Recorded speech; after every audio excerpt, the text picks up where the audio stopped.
because cold open. I am cold. It's cold where I live. It is. More goals would have warmed me up, maybe, but yeah, a win's a win.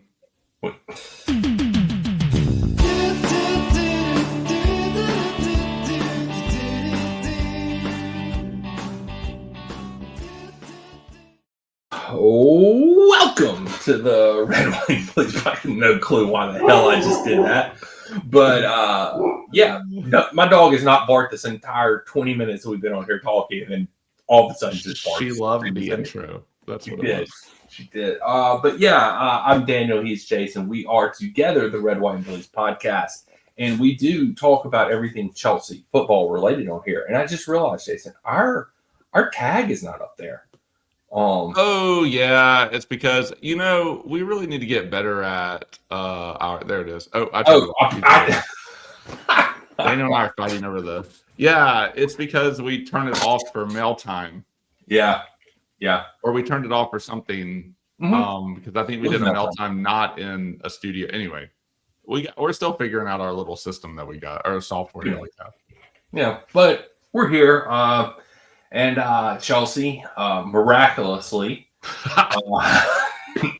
come out and win over Paphos, the 27th ranked team, I believe, in the Champions League this year, by a whopping score of, drumroll, 1-0.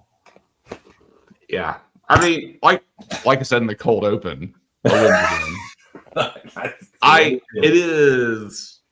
it's great. It's the goal differential here would have really helped us because everybody else apparently did what they needed to do to also get in the top 8. And we now are competing with the people below us who have like Barca, I think is right below us in the table. They also have 13 points. So does Sporting, so does Man City, so does Atletico Madrid, and so does Atlanta. So, I mean, we are at the top of the pile because of our goal differential. And what's really worrying, though, about today's performance, again, a win is a win. But what's really worrying is, how impotent we are in front of goal. And how, and our next opponent is Napoli. And they, I believe, are 25th in the table right now. One spot out of contention, and they are in a similar situation with us where they have the same number of points as all the teams around them. So, and their goal differential is the same as Olympiacos right now, and they're only one back from Athletic Club. So, there are, I don't know, they're going to come out fighting. They're going to come out winning. It's not going to be. It's not going to be easy, and we need to pad, and we can't score. But somehow, miraculously, we scored 1 this game. Somehow, I mean, I texted you when this game started. You did. The first 10 minutes, I was like, this feels like one of those matches where we either win 1-0 or we draw 1-1. And if we do score, it's a very lucky goal. I don't know if it was a lucky goal per se. It was an okay goal. It was an okay goal. But we'll talk about the goal later because I have my gripes with that whole situation. You already know. I texted it to you too. But it was just not. I mean, they played a low block, and for that imbecile on Twitter who said Chelsea has finally figured out how to play a low block when we were playing Brentford. Brentford wasn't playing a low block. Chelsea still, after now, this is, let's see, Tuchel, Potter, the interim guy, Lampard, Poch, Maresca, and now Liam, and I guess throw in the other Callum. So third Callum, 8 managers that can't break down a low block in a row. Sanity. At this point, maybe it's just the damn players. I don't know, but they've all had different players, so. The low block continues to thwart us. You texted me some point towards the end and it was 93% passing accuracy. Yeah. And yeah, because it's just dinking it around sideways, or it'll be like a pass up, right back Yep. up, sideways. Yep. Man, should we go through the lineup for a second? I mean, if you want to, I just need to. Yeah. Why don't you read the lineup, and then I'm going to read Jason's response to this lineup that he texted me after this. So, Jason, read the lineup for these people at home. Jurgensen in goal. We had, according to this, it's a 4-2-3-1. I couldn't have picked a formation out, at least in the first half. I didn't know what we were doing formation-wise. It was like a 3-2-5. It was great. It was crazy. Yeah, it was like a 3-2-5 is essentially what it was. I'll go with Fatma, and we'll do the standard back four. Gusto, Fofana, Bads, Hato. Mm-hmm. And then we had James with Caicedo in the midfield. Neto on the right.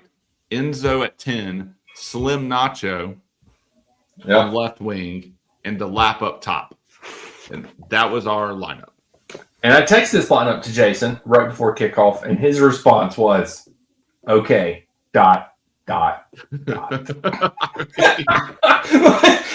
just where we are, Chelsea fans, right now. I texted him, okay, what do you want? What do you want us to do with this lineup? I guess I don't. Here's what happened in the first half. I didn't get to watch as much of the second half because I was working on something, because this was during work. But here's what happened during the first half. Gusto pushed up crazy high on the right. Yep. Neto often was behind him, but would drive in. Mm-hmm. James would fall back almost to the back line as like a center back. Yep. And yeah, that was basically how it happened. And Caicedo would fall back, and Hato would also push up. Yep. So it's almost like our midfielders weren't completely playing midfield. Now, again, I get it, because we were playing a low block. Like, we were playing a true low, or they were playing a true low block. Yeah. We were playing against a true low block in the first half. So, like, I get it. Like, I understand why. I just don't understand why we need Gusto and Neto overlapping on the right. And here's the thing, though. The ball found them a lot. Yeah. But it's Gusto and Neto. There you go. It was harder to make some headway down on the left with Slim. Also, Slim's touch and control of the ball and dribbling, it leaves a lot to be desired. All over the place. You never know what you're going to get. I had thoughts of, like, is he better than Jadon Sancho? Or should we have just kept Sancho, like, the whole time? Like, because we basically traded Sancho for Nacho. Yep. And I don't think either of them are, like, outside of, like, the mirror, like Garnacho turning it on against Arsenal a couple weeks ago, or a couple games ago. Like, I just haven't been that impressed with Nacho. Yep. But like, our wingers are gonna, like, make it into the box a little bit. Anyway, and I'll let you speak more to the lap up top thing, because you said this in the text, but like, we're lacking creativity up top. But we have, like, Enzo as the midfielder, our right back or Enzo as a 10. Yep. We have James at our right back in his spot. We got Gusto playing right wing. Like, I understand why he put crash in the box. Yeah. Like, I understand why this is all happening, because Hato had a good game a little while back, and he was playing as a midfielder too. I just don't know why we think everyone's a midfielder when we bought more midfielders than just about any other position since Blue Co have taken over. Yeah. And I don't. Wingers. We've also bought a ton of wingers. We have bought a ton of wingers. I don't understand. I like, it's like you said earlier, like, the Liam stamp is going to be like our new thing, because you said, I guess, that like because we were talking about the subs in the second half, and like how he had like made a lot of subs, and it really wasn't that many subs actually. If you look at the, it was 5. It was as many as you get. Yeah, it was the 2 at half, which was interesting, and then the 3 in the 70th minute. So he waits until the 70th minute to make his subs when we're chasing a game. So I don't know, man. I just kind of went all over the place. That lineup was not inspiring to me. The first half was not inspiring to me. The second half opened up more, and we faltered there too. So the Liam stamp to me, I don't know what the Liam stamp is. It looks a lot like Maresca ball at the moment. Very much. And we still cannot break down a low block to save our lives. And yet somehow between this and Brentford, we have won. Yeah. And I don't know how that happened. New manager Bob, that's the only explanation. I guess so. Because like normally in these situations, you'd be like, yeah, we really ground out the win. And like I just keep thinking we're really lucky that the other team is not as good in front of goal. Yeah. And somehow they're not racking up points against us because we leave it open for them a lot. But anyway. Yeah, this match was not as open as Brentford was. No, true. Like, they still had a couple of chances, but not near as many because they were playing the low block. The second half was better for them, though. The second half was better. Oh, especially like the first 10 minutes of the second half, they went for it to try to get a goal. Yes. But like, that's how, Brentford wasn't playing a low block and they were pressing us is because they were forcing turnovers and forcing bad decisions in our own half and then failing to capitalize. Pavos didn't pick us up until we got the ball to the freaking halfway line.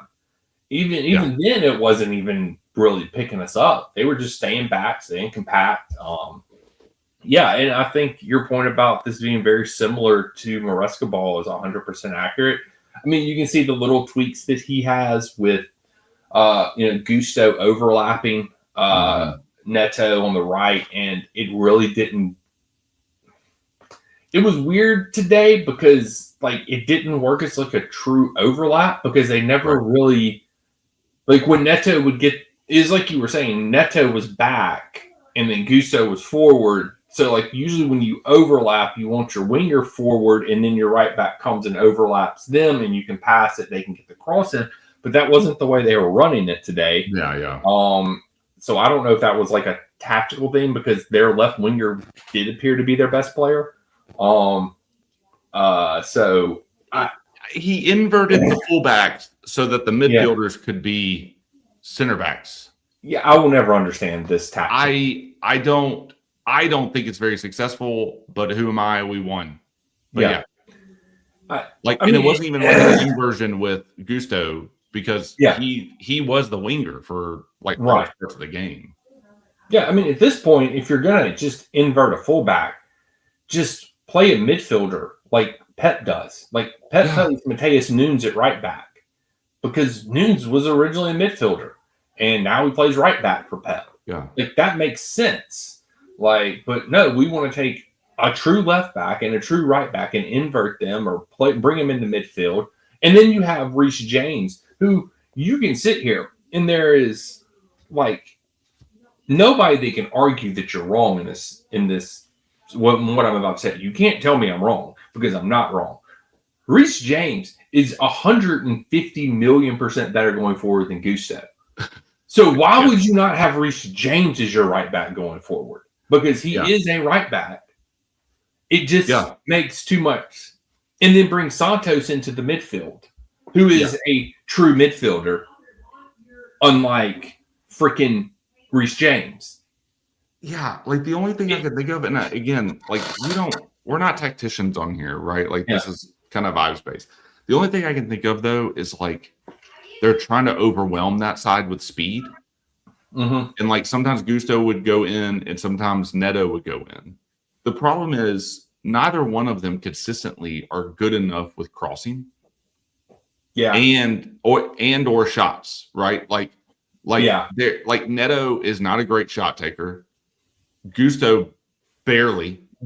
He's not even like, is he even like, we shouldn't even consider him a shot taker. We shouldn't even, he shouldn't be running into the box. Right. There were times when he's the 9. Yeah. Like at the top of the box. And I'm like, the lap, where are you? Yeah. The lap was he's dropping back to midfield to play hold-up play and then pass the ball up. I don't understand. I don't understand why we now have 2 coaches in a row, and Potts would do this shit too a little bit, but why we have 2 coaches in a row that are so vehemently dedicated to playing these guys out of their natural positions. Mm-hmm.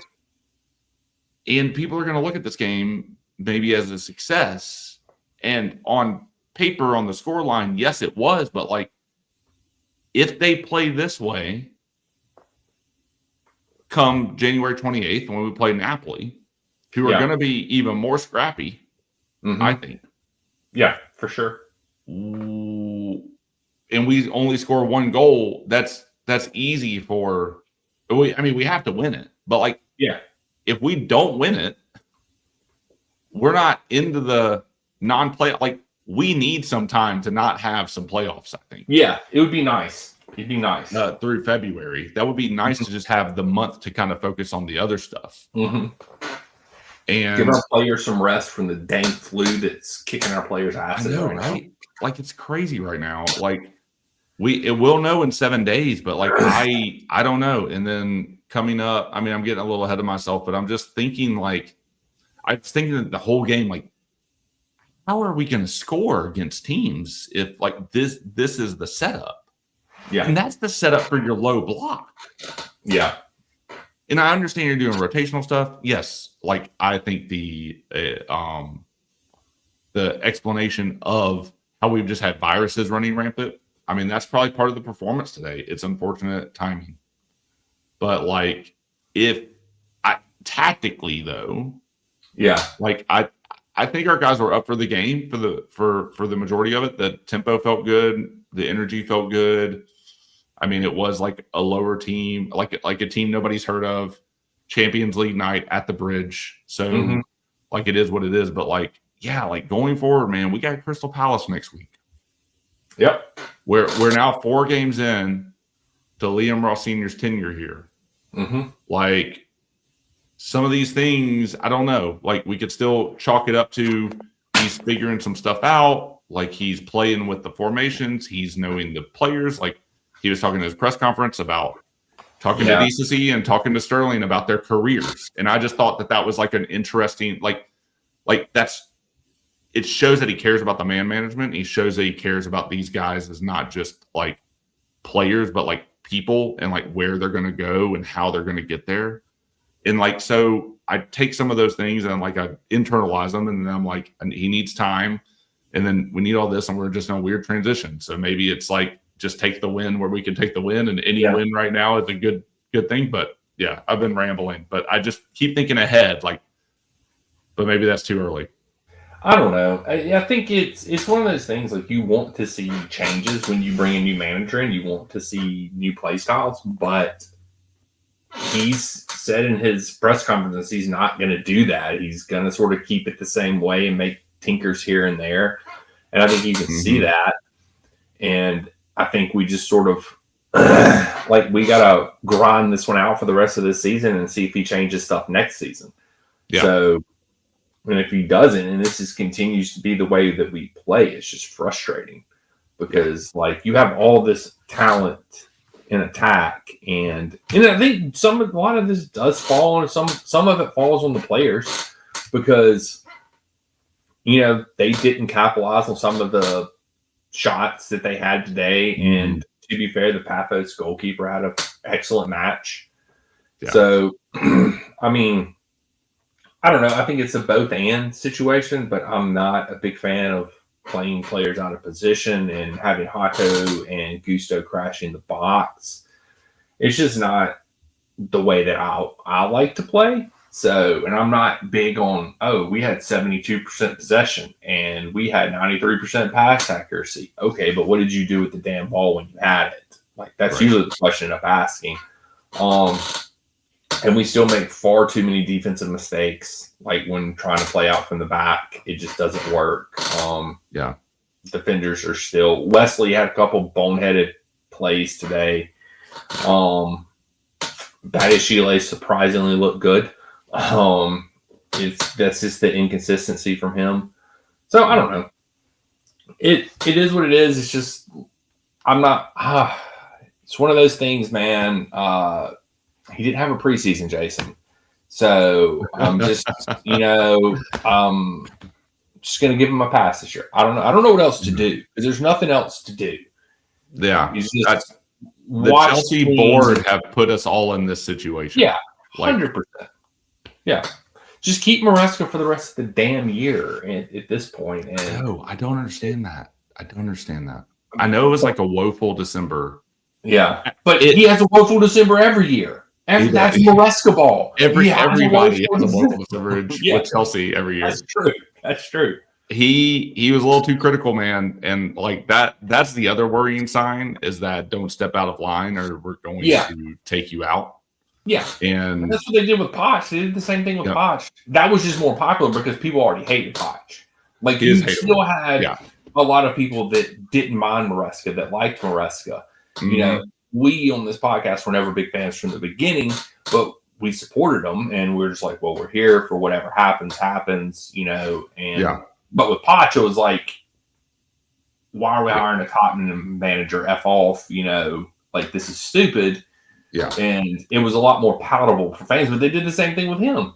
Yeah, so we just don't have stability on the micro level or the macro level, and it is just frustrating that you know, like we're watching this game and like there was like large periods where you just can't get into a rhythm because the rep is slowing it down or somebody's flopping and the rep bought it, and like, you know, you just have some of those games where like VAR is taking up all the time and like all this shit and all this shit and all this shit and all this shit.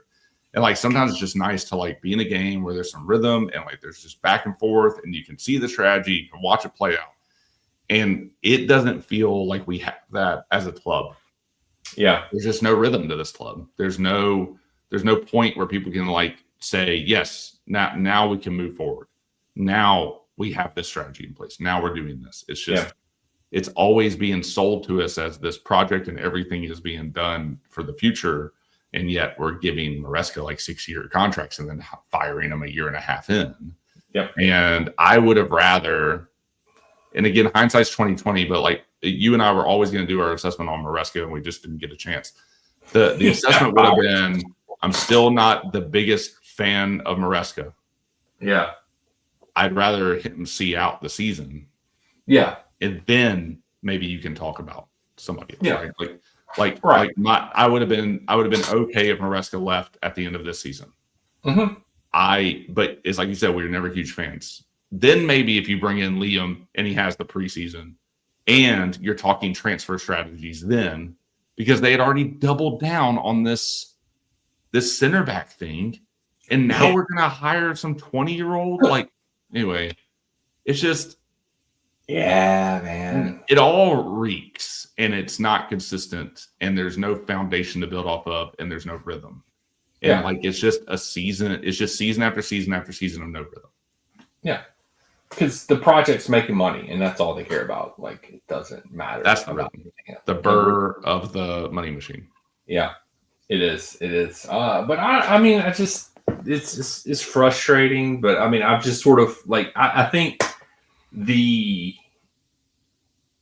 I think this is why you were gone. I said like sort of like my mentality now is very apathetic like to this whole thing. It's sort of just like, you know, it is what it is at this point. And I think that's a terrible place to be as a fan because I don't want to be apathetic. I want to be excited. I want to have something I can hope in. And like, I don't even have that hope at the moment because it's just like, I mean, the only joy I literally get from watching this team play is Esteban. Like, that's it. That's the only freaking joy I would have get said the same thing. Yep. From this team. And then you text me in the middle of the match after Esteban had the banger of a shot blocked. Is like, you text me and said, I don't understand why Esteban doesn't start every match. And it's like, protecting him. Yeah, it's the most illogical. Like, logically speaking, you cannot make a case for Esteban not starting every match. Like, it's just so illogical. It goes against everything in football. Yeah. You're one of your best players plays every other match pretty much. And it's usually for like half a match. It's not even a whole match. Nobody else is taking shots like that off the volley. Right. Nobody else is creating the space. Nobody else was trying to amp up the crowd. Yeah. Nobody. Nobody on that right wing is. You had 2 right wingers in this match before Esteval came in, and he did more than both of them combined. Like, it's in like 10 minutes of the second half, he did, or 10 minutes of him coming on the pitch, he did more. Crazy. It is absolutely mind blowing that you have one of the more creative and up for it and energetic and mentally ready players on the bench, and you just keep him on there to protect him, or he's too young or whatever bullshit. Like, it's stupid. And like I mean, if you look at it purely from a money situation, like, it makes perfect sense because they're trying to make Neto a sellable asset. They're probably trying to move on Gusto at some point. Like, they're trying to move these guys on. And like, oh, well, we got time for Esteval to like move on. And if we just sprinkle him in every now and then, people will get the taste for it. Like, it's it's all marketing at this point. Like, the team selection is just marketing.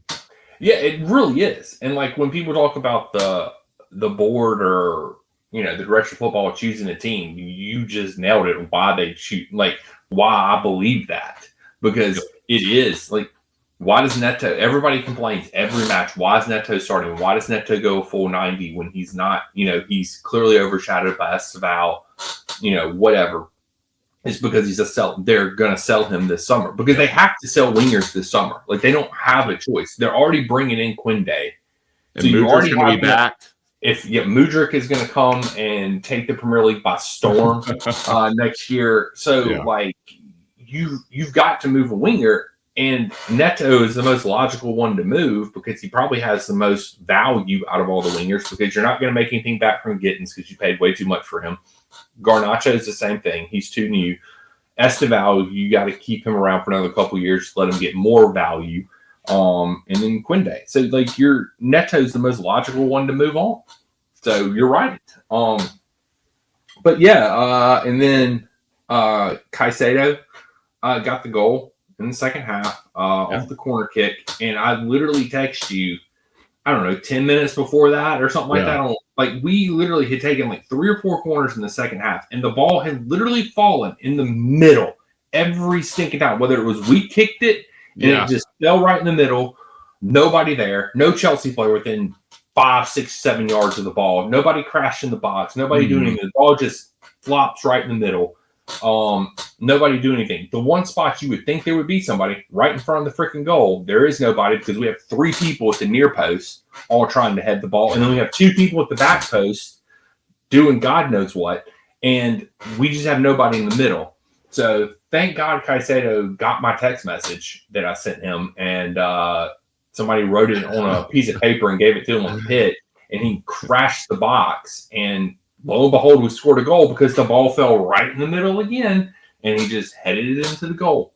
Not to mention that also Wesley got pushed on that, which it should have been a pin regardless if Caicedo didn't score. We could also talk about Esteval getting his legs cut out from under him in the box and that not being a penalty. Guy not even playing the ball. I mean, this ref was it's just comical how bad ref is.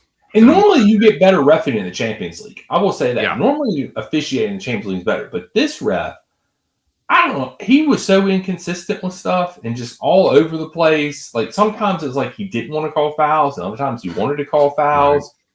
And then really obvious stuff like Esteval getting his legs cut out from under him, just not a foul. Anywhere else on the pitch, it's a foul. Like, you can't do that. Guy goes up for a header. You can't cut their legs out from under them. But this ref, apparently, because it would have given us a penalty, okay with it.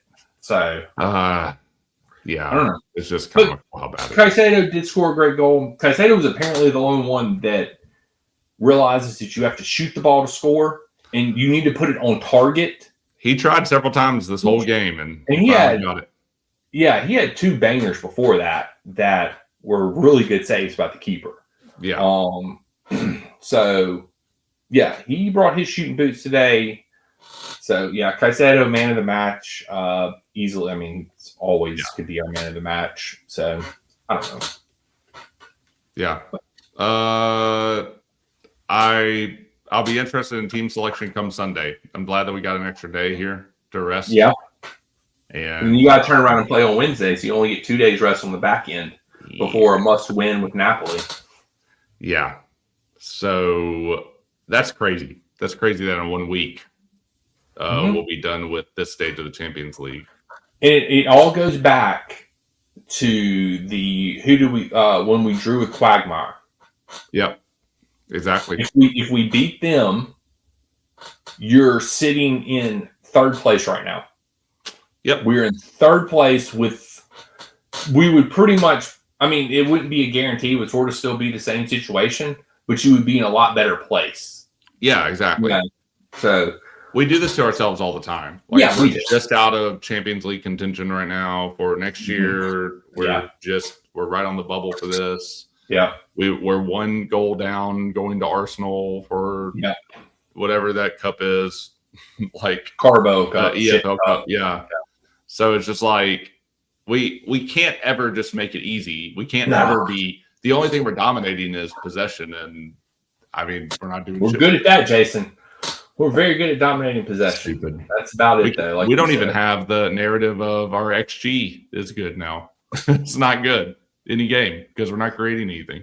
Yeah, it is. It's just so frustrating right now to be a Chelsea fan, and it's nothing's going to change, and that's why the apathy's starting to seep in. Is because nothing's that's a good word changing. For it. Like the directions of football aren't changing, the owners aren't changing, like the player, the model, the project isn't changing. None of that's changing. So we're 3.5 years into this model. Like I think it's that is the thing that is well established. That's the consistency is this shit model that we're in right now. That's the only consistent thing at the moment. Only consistent thing in this club is the shit model. The model is built on inconsistency apparently at the moment. So I mean we have like looking at the table, like we have Napoli, which is going to be a battle because, like you said, they are trying to get into the playoffs. Yeah. We're trying to get into the top 8. So you win, you should, theoretically, you should go through because PSG and Newcastle are both in front of us and they play each other. So that's automatically points drop. So if they draw, they both have 14. You win. You're ahead of those two. So that's good. Yeah. Yeah. So if one of them wins, then you automatically jump the other person if you win. So then automatically that's going to open up a spot. If you win, it's going to open up a spot in the top 8. Yeah. So that helps us. But then you've got Barca plays. Is that Copenhagen? I think. No. Yeah, Copenhagen, and then Sporting plays Atletico Club, who are also battling for a spot. They're right on the edge too, so that's going to be a big match. And then you have City, who are battling Galatasaray, who are not statistically safe, so they actually need to win too. And then you have Atletico Madrid playing Bodo? I don't know who the hell that is. And Atlanta plays St. Giloroso. But Atlanta, I'm more worried about Man City and Barcelona just because they're both capable of scoring goals. I'm worried about them jumping us. Right, on goal differential is what I'm worried about. They're probably both going to win, and they score goals. We're up 2 on City and only 1 on Barcelona. Barcelona, the thing that we do have going for us, they do concede a lot. Yeah. So, but yeah, that's my worry is that they'll jump us on goal differential. So we really need to, I think, win by 2 or 3 goals. Honestly, I think to be safe. Just because those two teams worry me because they can score goals in bunches. I agree. And so, I don't know. Yeah, because if we win by 2 or 3 goals, then you're asking them to score 4, or win by 4 or more. Right. So I think I like our chances. We're in a better position than most. But yeah, City losing this week really helped us That helped us a ton. Oh, Them dropping points yesterday, that was ton. If Barca could have dropped some points today, that would have been huge as well. But they came back and won. So, yeah, I don't know. I'm optimistic. Hopefully that we can get a result against Napoli. So I don't know. I guess it just depends on what Napoli does and how they're going to.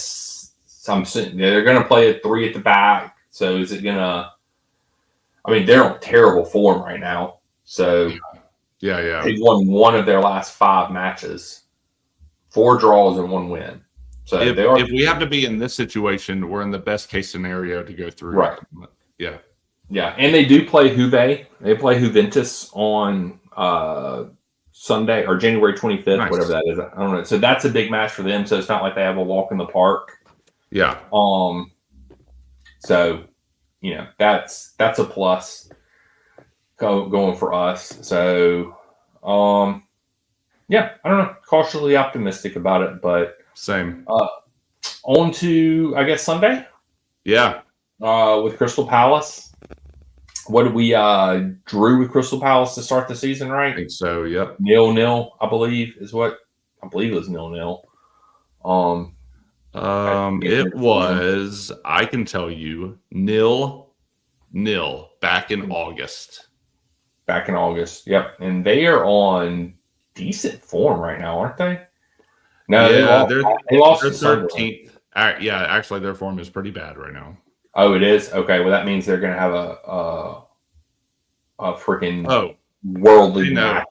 Best they know we're coming to their stadium. They got us. Yeah. Yeah. Guiu is done. So their best center back's gone. So that's good. That is nice. So I don't know. They haven't won in 10 matches. Good Lord. I thought they were in better form than that. Jeez. Yeah. They're doing awful, man. Yeah, they've dropped off. So sitting 13th in the table right now. They led in about a goal, 1.14 goals a match, and they score about 1 goal a match on average. So going by their recent form, loss, loss. One could obviously say that we're going to draw them this weekend. So yeah. Yeah, man. I don't know. Yeah, I guess you want to make predictions for this I'm weekend? ready. All right, cool. 3, 2, 1. 1-1 Chelsea. Oh, you're going 2. I'm going 1-1 draw, man. I'm going with the formula. I thought about the draw. I'm hoping for a win. Okay, look, I'm glad you can be positive. I'm glad that you can have that. In your repertoire. We both did predict wins this week, but neither one of us were even close to the goal total. I believe we predicted we both scored 3, didn't? Yeah. I think I was 3-0 and you were 3-1. Yeah. Or something like that. So yeah. But anyway. Jason, anything else you want to add about the match this week or anything? No, man. I think we said it all. I'm happy we have a chance. You're telling me there's a chance. Hey, we're at least through. Like, we can at least say we that. are. We are at least through the Champions League. We just don't really want to play a break. February. So I'm hoping for the top 8. Yeah. Yes. It'd be nice. But yeah, tell these people where they can find us, man. We're on Twitter, Instagram, Substack. Find us there. We do some stuff. Daniel does almost all the stuff. But we made it easy for you. It's the same handle on all the things at Red White Blues FC. Yep, we're on Spotify, Apple, wherever you listen to your podcast at these days. We're also on YouTube. So like, subscribe, follow, do all that bullshit on there. Get in the comments. Tell us what you think, how Chelsea will do next week against Napoli. Tell us how you think they'll do against Crystal Palace on Sunday. It's not a 6 o'clock game, is it? No. Okay, thank God. I don't think. Well, it's an 8 o'clock game. Okay, not as bad. I can handle 8. Not as bad. Yeah. Not as bad. But anyway, do all that fun stuff. And until next time, we'll get you guys and gals on the flip side. Will the luck continue? Be floppity.